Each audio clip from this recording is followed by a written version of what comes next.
আসসালামু আলাইকুম বন্ধুরা। আজকে আমি আলোচনা করব নবম দশম শ্রেণীর সাধারণ গণিত বইয়ের দ্বিতীয় অধ্যায় সেট নিয়ে। সেট থেকে প্রশ্ন হয়, এই চ্যাপ্টারটা ইম্পর্ট্যান্ট এবং সেটা আমাদের জীবনের সাথে জড়িত। এবং আমরা যদি বলতে চাই তাহলে এই চ্যাপ্টারটা বোঝাটা অনেক সহজ, একদম সহজ একটি চ্যাপ্টার। আমি যেভাবে বোঝাবো ইনশাল্লাহ আস্তে আস্তে বোঝাবো। যদি তোমরা পুরো সিরিজটা দেখো, একটার পর একটা করে ভিডিও দিব, পুরো সিরিজটা দেখলে তোমরা এই চ্যাপ্টারটা অতি সহজে বুঝতে পারবা ইনশাল্লাহ। তো আজকে আমাদের প্রথম পার্ট শুরু করতেছি। তো সেট বেসিক্যালি আমরা আমাদের জীবনে কি আছে, দিনের সেট আছে, তারপর সোফা সেট আছে, আমাদের আকাশের দিকে তাকালে আমরা দেখতে পাই কি তারা সেট আছে, এরকম অনেক রকম সেট আমরা আমাদের আশেপাশে দেখতে পাই। তো সেট বেসিক্যালি যেমন তোমার বইয়ের সেট আছে, নবম দশম শ্রেণীর গণিত বইয়ের সেট আছে। গণিত বইয়ের সেট বলতে গণিত বই আছে, ইংলিশ বই আছে, এরকম অনেকগুলো বইয়ের সেট আছে। তারপর সেট অনেক রকম হয়। তো সেটের মেইন সংজ্ঞাটা হচ্ছে বাস্তব ও কল্পনা জীবনের সুসংজ্ঞায়িত বস্তুর সমাবেশ বা সংগ্রহকে কি বলা হয়, সেট বলা হয়।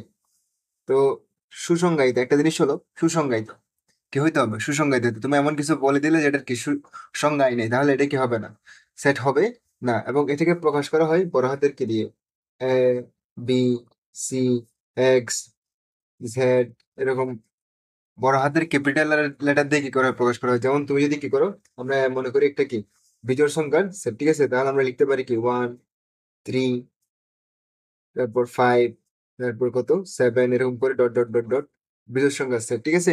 এবার তুমি যদি কি করো, বি মনে করো কি করো, তোমার বইয়ের সেট মনে করো, বাংলা, ইংরেজি, তারপর গণিত, এরকম অনেকগুলো বই আছে, আইসিটি, ধর্ম।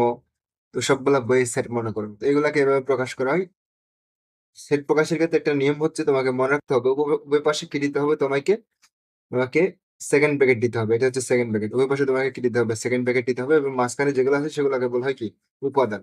এটা একটা 1 একটা উপাদান, 5 একটা উপাদান, 7 আর একটা উপাদান, এরকম, ঠিক আছে। তো সেট এর উপাদান প্রকাশের চিহ্ন হচ্ছে যে বিলংস টু, এটাকে বলা হয় কি বিলংস টু বলা হয়। ওটাকে পড়া হয় বিলংস টু দিয়ে, প্রকাশ করা হয় এটা দিয়ে।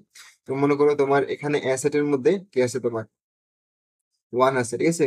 আমরা বলতে পারি কি 1 বিলংস টু কত, এ। আমরা বলতে পারি 1 বিলংস টু এ। আবার এখানে মধ্যে কি আছে, 3 আছে, আমরা বলতে পারি 3 বিলংস টু কত, এ। এটা পড়া হয় 1 অ্যাসেটের উপাদান। অ্যাসেটের উপাদান হচ্ছে এক, ঠিক আছে। এটাকে এভাবে পড়া হয়। আবার ইংলিশে পড়া হয় কত, 1 belongs to, 1 belongs to A, এভাবে পড়া হয়, ঠিক আছে। এটাকে লিখা হয়। এখন তুমি এখানে দেখো তো, এখানের মধ্যে কি 2 আছে, এটা হচ্ছে বিজোড় সংখ্যা সেট, এখানের মধ্যে কি নেই, 2 নাই। তো আমরা লিখতে পারি 2 not belongs to A, 2 not belongs to A, এভাবে আমরা লিখতে পারি। তো এটা হচ্ছে কি উপাদান প্রকাশের চিহ্ন। এটা কি প্রকাশের চিহ্ন, উপাদান প্রকাশের চিহ্ন। এরপর আমাদের কি আছে, সেট প্রকাশের পদ্ধতি। সেট প্রকাশের পদ্ধতি দুই রকম, একটা হচ্ছে তালিকা পদ্ধতি,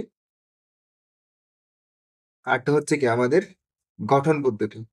গঠন পদ্ধতি একটু করে লিখে দিই, তালিকা পদ্ধতি, গঠন পদ্ধতি। পদ্ধতি, তালিকা পদ্ধতি হচ্ছে কিরকম, একদম সুনির্দিষ্ট ভাবে বলে দেবে। তোমাকে মনে করো তোমার আম্মু কি বললো, বাজারে যেতে বললো, ঠিক আছে। বাজারে যেতে বললো, তুমি কি হবে ওখানের মধ্যে, তোমাকে একটা তালিকা দিলো বাজারে যাওয়ার আগে, আলু, পটল, ঠিক আছে, পটল, এরকম করে। তারপর এখানে কি আছে, মরিচ।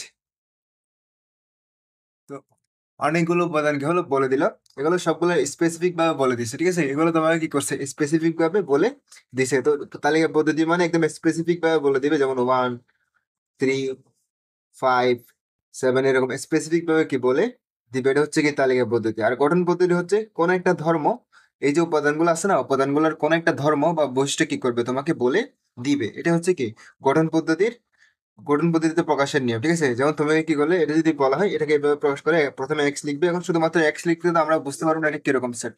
তারপর দিবে একটা রিমোটে দিবে, লিখবে এক্স বিজোড় সংখ্যা, বিজোড় সংখ্যা, ঠিক আছে, এক্স বিজোড় সংখ্যা। তো এটা দ্বারা প্রকাশ করা হয় কি গঠন পদ্ধতিতে প্রকাশ করা হয় এটাকে।